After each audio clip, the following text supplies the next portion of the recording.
अगर राजनीतिक स्थिरता नहीं होती, उत्तर प्रदेश दंगा मुक्त भी नहीं होता और माफिया मुक्त भी नहीं होता।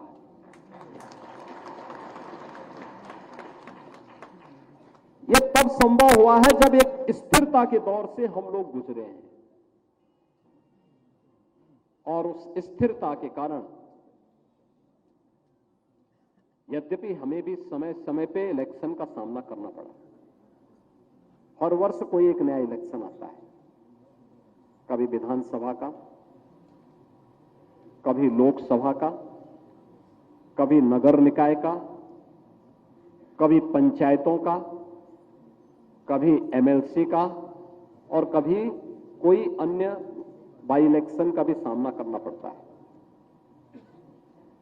ये लगातार आते हैं और इन सभी, क्योंकि जब भी एक इलेक्शन होता है, खासतौर पर जब जनरल इलेक्शन होते हैं, अलग अलग होते हैं, विधानसभा लोकसभा के, पंचायतों के या नगर निकायों के, बड़े पैमाने पर जब एक साथ पूरे प्रदेश के अंदर चुनाव होते हैं, आदर्श आचार संहिता निर्वाचन आयोग लागू कर देता है।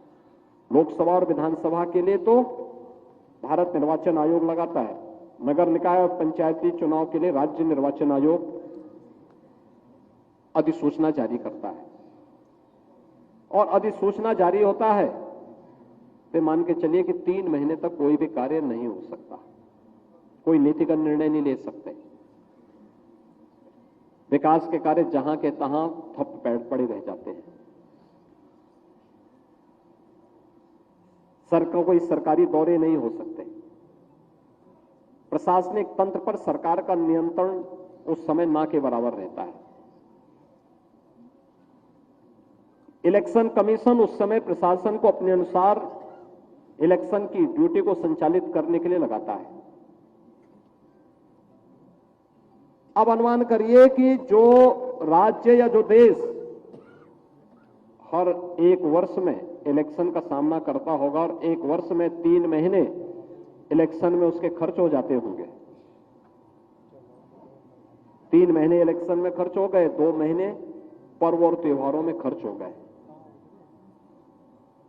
बाकी कभी सर्दी पड़ गई, कभी गर्मी पड़ गई, कभी अन्य कारणों से कोई आपदा के कारण बाधित हुआ, 1 महीना हो गया, तो उसके पास कार्य करने के लिए 6 महीने भी नहीं बचेंगे।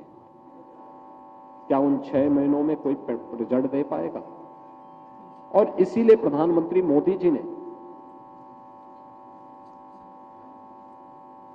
देश के अखंडता के प्रतीक